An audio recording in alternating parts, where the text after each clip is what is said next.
Hello everyone, welcome back to my channel SM Tutorial Home. মৰমৰ ছাত্ৰ ছাত্ৰীসকল, যোৱাকালি নিশা মই এটা ভিডিঅ' দিছিলোঁ।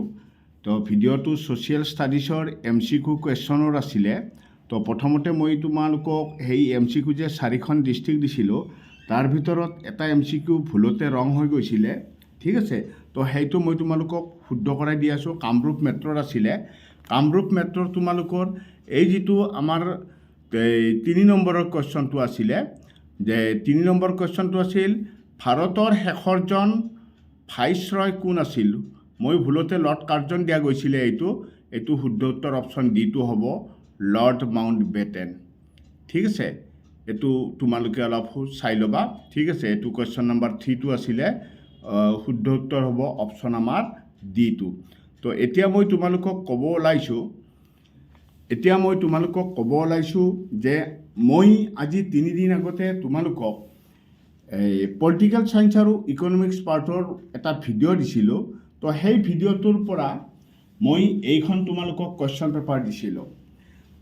বহুতে মোক লিখিছে বা কমেণ্ট দিছে যে ছাৰ আমাৰ ইকনমিক্স পাৰ্টৰ পৰা একো নাহে নেকি, বা তাৰ পৰা চেপ্টাৰ 2ৰ পৰা দিয়া নাই আপুনি। এতিয়া মই তোমালোকক কৈ দিছোঁ, আমাৰ ইমানো চাব নালাগে। তোমালোকে এটা কাম কৰিবা, ইকনমিক্স পাৰ্টৰ বা পলিটিকেল পাৰ্টৰ পৰা আমি একচুৱেলি মেইন কথাটো কি, আমি চিলেবাছখন জানিব লাগে। মই তোমালোকক প্ৰথমতে চিলেবাছখন দেখাই লৈছোঁ। সেই চিলেবাছখন অনুযায়ী তোমালোকে ষ্টাডি কৰি যাবা। এতিয়া পলিটিকেল চায়েন্সৰ পৰা যদি আৰু ইকনমিক্স পাৰ্টৰ পৰা যদি তোমালোকৰ লং কুৱেশ্যন মাত্ৰ 3 নম্বৰে থাকিব, মাত্ৰ এটা কুৱেশ্যনে থাকিব, সেই এটা কুৱেশ্যনৰ কাৰণে মই এইখন পেপাৰ তোমালোকক দিছিলোঁ। কিন্তু এই পেপাৰখনো তোমালোকে সম্পূৰ্ণ চাব নালাগে। ইয়াত তোমালোকে এই কুৱেশ্যনকেইটা চালেই তোমালোকৰ হৈ যাব। ইয়াৰ আগতে মই দিছোঁ, এই পেপাৰখন আপলোড দি দিছোঁ আজি 3 দিন আগতে।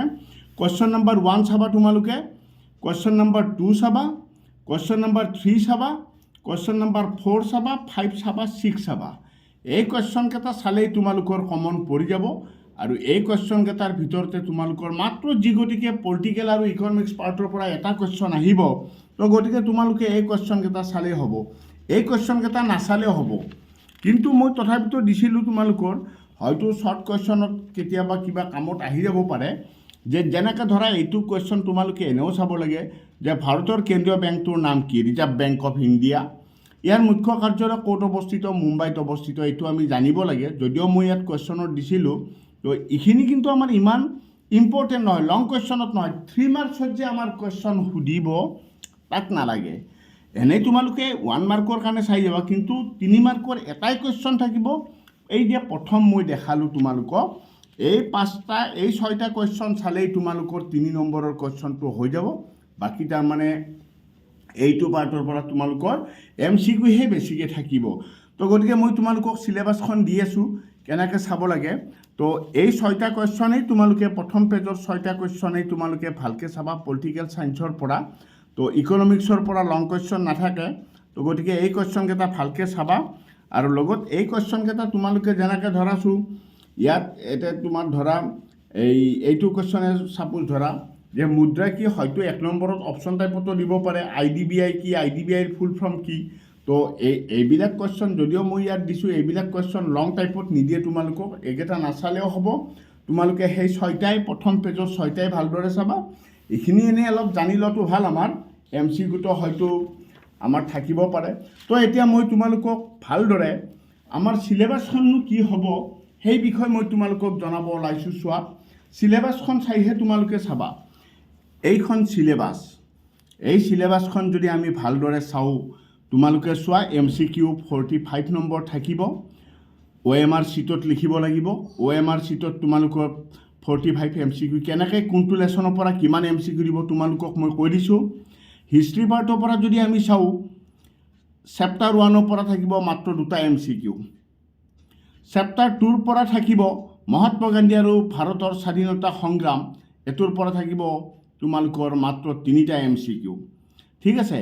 চেপ্টাৰ 3ৰ পৰা থাকিব অসমত ব্ৰিটিছ বিৰোধী জাগৰণ আৰু কৃষক বিদ্ৰোহ। তাৰ পৰা থাকিব 3টা MCQ। 4 নম্বৰ চেপ্টাৰটোৰ পৰা হিষ্ট্ৰী পাৰ্টৰ 3টা MCQ থাকিব। আৰু 5 নম্বৰ চেপ্টাৰটো যিটো ভাৰত আৰু উত্তৰ পূৰ্বাঞ্চলৰ সাংস্কৃতিক ঐতিহ্য, ইয়াৰ পৰা 4টা MCQ থাকিব। টোটেল হিষ্ট্ৰী পাৰ্টৰ পৰা তোমালোকে 2+3+3+3+4 অৰ্থাৎ 15, টোটেল 15 নম্বৰ তোমালোকৰ হিষ্ট্ৰীৰ পৰা MCQ থাকিব। আকৌ জিঅ'গ্ৰাফীৰ ফালৰ পৰা যদি আমি MCQ চাব যাওঁ, জিঅ'গ্ৰাফীৰ পাৰ্টটো চাই লোৱা তোমালোকে। ঠিক এইদৰে তোমালোকে ষ্টাডি কৰিব লাগিব যে জিঅ'গ্ৰাফীৰ ফাৰ্ষ্ট চেপ্টাৰ যিটো আছে অৰ্থনৈতিক ভূগোল, বিষয়বস্তু আৰু সম্পদ, ইয়াৰ পৰা 3টা MCQ থাকিব প্ৰথম চেপ্টাৰটোৰ পৰা। 2 নম্বৰ চেপ্টাৰটো যিটো পৰিৱেশ আৰু পৰিৱেশৰ সমস্যা আছিলে, তাৰ পৰা 2টা MCQ থাকিব। 3 নম্বৰ চেপ্টাৰটো যিটো পৃথিৱীৰ ভূগোল আছিলে, তাৰ পৰা 3টা MCQ থাকিব। অসমৰ ভূগোল যিটো চেপ্টাৰ আছে, তাৰ পৰা 5টা MCQ থাকিব। ঠিক আছে। তাৰে পিছত আমি যদি চাওঁ নেক্সট পেজত যদি আমি চাব যাওঁ, তেতিয়াহ'লে নেক্সট পেজখনো চাই লোৱা তোমালোকে। নেক্সট পেজত যদি আমি চাব যাওঁ, নেক্সট পেজত চোৱা, নেক্সট পেজত আহি গ'ল আমাৰ ভাৰতীয় পলিটিকেল চায়েন্স যদি আমি চাব যাওঁ, পলিটিকেল চায়েন্সৰ পৰা MCQ লাগিব তোমাৰ। প্ৰথম যিটো চেপ্টাৰ আছিল আমাৰ ভাৰতীয় গণতন্ত্ৰ, পলিটিকেল চায়েন্সৰ ভাৰতীয় গণতন্ত্ৰৰ পৰা 2টা MCQ থাকিব। আৰু নেক্সট আন্তৰ্জাতিক সংস্থা, ৰাষ্ট্ৰসংঘ আৰু অন্যান্য, ইয়াৰ পৰা তোমালোকৰ লং কুৱেশ্যন নাহে। তো গতিকে ইয়াৰ পৰা MCQ আহিব খালি 5টা। ঠিক আছে। তো গতিকে পলিটিকেল চায়েন্সৰ এইখিনি আমাৰ MCQ 5+2 7 হৈ গ'ল। আৰু ইকনমিক্স পাৰ্টৰ পৰা MCQ চাব লাগিব। ইকনমিক্স পাৰ্টৰ যিটো প্ৰথম মুদ্ৰা আৰু বেংক ব্যৱস্থা আছে, তাৰ পৰা 5টাই আহিব তোমালোকৰ MCQ। আৰু নেক্সট অৰ্থনৈতিক উন্নয়ন যিটো আছে, তাৰ পৰা আহিব আমাৰ 5টা MCQ। অৰ্থাৎ ইকনমিক্স পাৰ্টৰ পৰা এই যে 5 আৰু 5 আছে, ইয়াৰে লং কুৱেশ্যন আমাৰ লং কুৱেশ্যনত নাহে। ঠিক আছে। গতিকে MCQ গতিকে 10 মাৰ্ক থাকিব, লং কুৱেশ্যনত ইয়াৰ পৰা কোনো ধৰণৰ কুৱেশ্যন নহ'ব। তো এতিয়া আমি বাকী MCQ 45 ক'লোঁ মই, বাকীখিনি আমি কেনেকৈ চাম এতিয়া চোৱা তোমালোকৰ। প্ৰথম যিটো আমাৰ হিষ্ট্ৰী পাৰ্টৰ আছে, নেক্সট আৰু 45টো আমি যে লিখিব লাগিব। প্ৰথম চেপ্টাৰটো বংগ বিভাজন 1905 পৰা 1911 চনৰ যিটো ফাৰ্ষ্ট চেপ্টাৰ আছে, তাৰ পৰা আমাৰ 4 মাৰ্ক থাকিব। 4 মাৰ্ক হয়তো তোমাৰ 4 মাৰ্কৰো এটা কুৱেশ্যন দিব পাৰে, বা 2 মাৰ্কছৰ 2টা দিব পাৰে। ঠিক আছে। তো চেপ্টাৰ 2 আছে মহাত্মা গান্ধী আৰু ভাৰতৰ স্বাধীনতা সংগ্ৰাম। ছেকেণ্ড চেপ্টাৰটোৰ পৰা তোমাৰ 4 মাৰ্ক থাকিব। লং কুৱেশ্যন 4 থাকিব। 4 মাৰ্কৰ এটাও দিব পাৰে, 2 মাৰ্কছৰ 2টাও দিব পাৰে। ঠিক সেনেকৈ ভগাই দিব। আৰু নাম্বাৰ 3তে চা ব্ৰিটিছ বিৰোধী, অসমত ব্ৰিটিছ বিৰোধী জাগৰণ আৰু কৃষক বিদ্ৰোহ, ইয়াৰ পৰা থাকিব 4 মাৰ্ক। ঠিক আছে। তো এইটো 4 মাৰ্কৰ হয়তো এটা কুৱেশ্যনো হ'ব পাৰে, 2টাও দিব পাৰে লগ লগাই। নেক্সট চেপ্টাৰটো যদি আমি চাওঁ স্বাধীনতা আন্দোলন আৰু অসমত জাতীয় জাগৰণ, ইয়াৰ পৰা তোমাৰ 5 থাকিব। আৰু ভাৰত আৰু উত্তৰ পূৰ্বাঞ্চলৰ সাংস্কৃতিক ঐতিহ্য, এইটোৰ পৰা মাত্ৰ 3 মাৰ্কছ থাকিব। এটা কুৱেশ্যন থাকিব তোমাৰ 3 মাৰ্কত কিবা এটা সুধিব। তো বাছ লং আমাৰ এইখিনিয়ে চাব লাগে, ইমান চাব নালাগে লং। তো গতিকে মই যিখন পেপাৰ দিছোঁ তোমালোকক অলৰেডি, মই বহুত বেছিকৈ দিছোঁ তোমালোকৰ A to Z গোটেই কমন থাকিব। জিঅ'গ্ৰাফী আৰু হিষ্ট্ৰীৰ যিখন পেপাৰ দি দিছোঁ অলৰেডি। ঠিক আছে। ইয়াৰ পিছত যদি আমি চাওঁ জিঅ'গ্ৰাফী পাৰ্টৰ পৰা যদি চাওঁ, প্ৰথম চেপ্টাৰটোৰ পৰা 4 মাৰ্ক আহিব। 2 নম্বৰ পৰিৱেশ আৰু পৰিৱেশৰ সমস্যা 4 মাৰ্ক আহিব। নেক্সট 3 নম্বৰ পৃথিৱীৰ ভূগোলৰ পৰা 5 আহিব।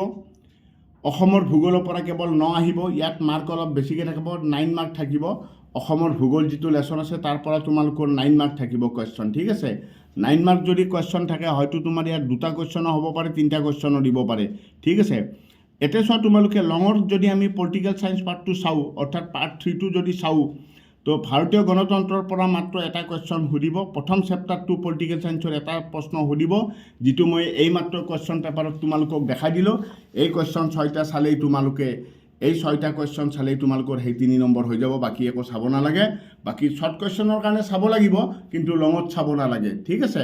তো গতিকে বাকী তুমি চোৱা 2 নম্বৰ যিটো চেপ্টাৰ আছিল আন্তৰ্জাতিক সংস্থা আৰু ৰাষ্ট্ৰসংঘ আৰু অন্যান্য, ইয়াৰ পৰা 0 আছে। 0 মানে ইয়াৰ পৰা কোনো ধৰণৰ লং কুৱেশ্যন নাথাকে। নেক্সট আমি যদি ইকনমিক্স পাৰ্টত যদি চাব যাওঁ, মুদ্ৰা আৰু বেংক ব্যৱস্থা, ইয়াৰ পৰা তোমাৰ 0 আছে। 0 আছে মানে লং কুৱেশ্যন কোনো ধৰণৰ নাহিব। আহিব শ্বৰ্ট কুৱেশ্যন আহিব, তোমাৰ MCQ আহিব 5টা ইয়াৰ পৰা ডাইৰেক্ট। তাৰপিছত অৰ্থনৈতিক উন্নয়নতো 0 আছে। তাৰমানে ইয়াৰ পৰা কোনো ধৰণৰ আমি লং কুৱেশ্যন নাচালেও হ'ব। তো এইখিনি আছিলে আমাৰ আজিৰ ভিডিঅ'টো। তো মৰমৰ ছাত্ৰ ছাত্ৰীসকল, মই ভাবোঁ তোমালোকে নিশ্চয় এই ভিডিঅ'টোৰ জৰিয়তে উপকৃত হ'বা অহাকালি মই তোমালোকক ইংলিছত এনেকুৱা ধৰণে কি চাব লাগিব কি বস্তু চালে আমাৰ কমন থাকিব ইংলিছতো প্ৰত্যেকটো লেচনত কেনেকুৱা টাইপৰ আমি কুৱেশ্যন চাম সেই বিষয়ে অহাকালি মই এটা ভিডিঅ' দি দিম কুৱেশ্যন সহকাৰে দি দিম তো আজিলৈ আৰু বিশেষ নাই ইমানতে সামৰণি মাৰিলোঁ ধন্যবাদ